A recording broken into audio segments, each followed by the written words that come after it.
আভাকে নিয়ে চলে আসলাম ইউনিমার্টে একটু কেনাকাটা করতে। বেচারিকে সকাল সকাল আমি রেডি করে নিয়ে বের হয়েছিলাম টেস্ট করাবো।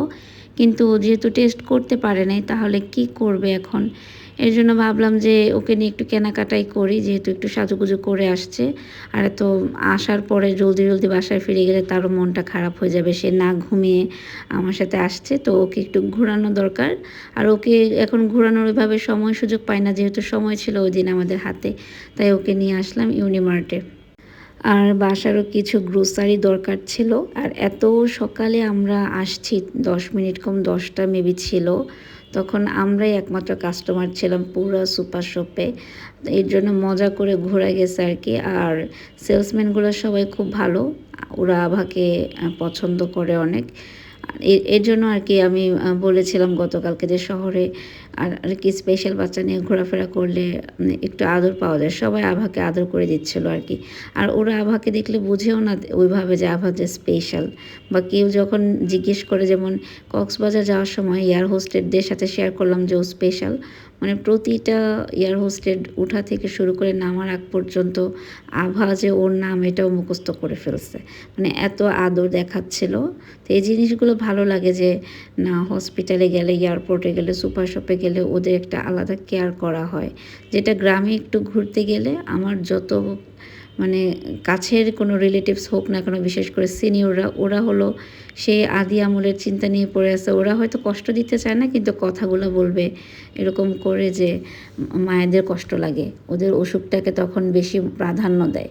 কিন্তু শহরে ঘুরলে তখন এই জিনিসগুলো একদম নর্মাল। কারণ এখন দেখা যায় প্রায় সবার ঘরেই বা আত্মীয় স্বজনের কাছে একটা করে স্পেশাল বাচ্চা আছে। আর এখন মানুষ বুঝে যে না, কার সাথে কিভাবে কথা বলতে হবে, মানুষকে শুধু শুধু কষ্ট দিয়ে লাভ নাই। আর বাচ্চা তো বাচ্চাই, তাই না? বাচ্চাকে কেন স্পেশাল বলে আলাদা করে এভাবে মানুষ জাস্টিফাই করে, সেটাই আমার সবচেয়ে বেশি খারাপ লাগে। তো সাদা তিলটা আজকেও পাই নাই। সাদা তিলটা লাস্ট কয়েকদিন ধরে খোঁজ করতেছি, এখানেও ছিল না ওদের। আর এখানে ভিনেগারের বিশাল সমারোহ। তো আমার তরমুজের আর আঙুরের ভিনেগারটা কখনো ট্রাই করা হয়নি। এমনিতে কোকোনাট আর অ্যাপেল সাইডার ভিনেগারটা খাওয়া হয় বাসাতে। তো এখানে ভিনেগারের বিশাল সমারোহ ছিল। তারপর আমি কিছু মশলাপাতি নিয়েছি। আর আমি বিরিয়ানির মশলাটা করে কি নিজেই নিজের মতো করে আমি একটা মশলা গুছিয়ে নিয়েছি, এবং ওইটা দিয়ে আমার বিরিয়ানিটা বেশ পারফেক্ট হয়।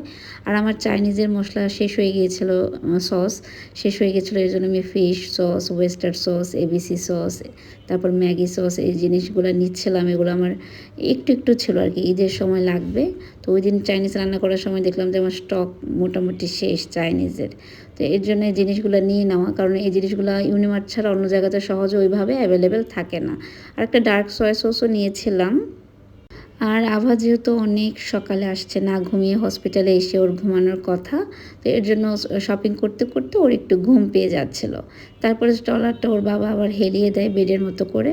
আর এটা আর কি, ওর হাইট অনুযায়ী স্ট্রলারটা ছোট, ওকে এটা অনেক ওয়েট ক্যারি করতে পারবে, কিন্তু হাইটটা ক্যারি করতে পারে না ওইভাবে। এর জন্য ও যখন শুয়েছিল পাগুলো ঝুলেছিল, কিন্তু কিচ্ছু করার নাই। আর এইটার প্রাইস বেশি, অনেকে জিজ্ঞেস করেন, কারণ এটা একটা ব্র্যান্ডের প্রোডাক্ট, ব্র্যান্ডের জিনিস তো একটু প্রাইস বেশিই থাকবে।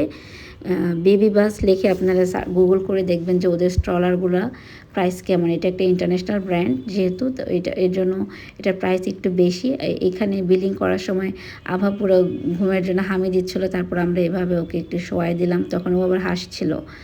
আর প্রতিটা সেলসম্যান অনেক সাপোর্টিভ ছিল, ওরা অনেক আভাকে ভালোবাসছিল পুরোটা সময় জুড়েই। আর ইউনিমার্টে আসলে মনে হয় যে টাকার একটা বস্তা নিয়ে আসলে ভালো ছিল, দেখা যায় কিছুই কিনি নেই, কয়েকটা সস কিনছে আর হাবিজাবি টুকিটাকি, তাতেই দেখা যায় যে 10,000-এর উপরে বিল হয়ে যায়। তো এর জন্য আর কি লাইফে টাকা পয়সা অনেক ইম্পর্টেন্ট। টাকা পয়সা প্রচুর ইনকাম করতে হবে, তাহলে হয়তো নিজের মন মতো সব কিছু কেনাকাটা করতে পারবো। এখন দেখা যায় আসলে এটা সেটা নিলে চিন্তা করতে হয় যে না, বাজেটে নাই, আর কেনা যাবে না আর কি। তা আভাকে এভাবে শোয়ায় রাখছিলাম আমরা বিল করার সময়।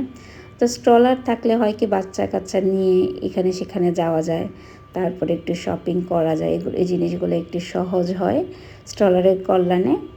তো ও একদমই বিরক্ত ফিল করছিল না। আর বাইরে ঘোরার জন্য তো সে মহা খুশি, বাইরে আসতে পারলে সে খুশি হয়ে যায়। তো সকাল থেকে ওদেরকে সময় দিচ্ছিলাম যে আভাকে, আর আনাটাকে বাসায় রেখে আসছি। ও ওর খালামণির কাছে। তো গত 2 দিন ধরে আনা আমাকে একটু একটু কম পাচ্ছে। গতকাল আমি পার্লারে গিয়েছিলাম ওকে রেখে, আজকে আবার আভাকে নিয়ে এখানে সুপার শপে আসা, হসপিটালে যাওয়া। আর কি 2টা বাচ্চা থাকলে একটু কষ্ট হয়ে যায়। 2 জনকে নিয়ে যদি আমি সব জায়গায় যাই, দেখা যাবে কাজই হয় না। এজন্য আনা একটু স্যাক্রিফাইস করছে ওর খালামণির কাছে। তো ওর বাবা আজকে শনিবারটা পুরোটা আমাদের জন্য রেখেছিল। আভাকে হসপিটালে নেওয়া, শপিং করা, বিকেলে আমাকে ইফতারে নেওয়া।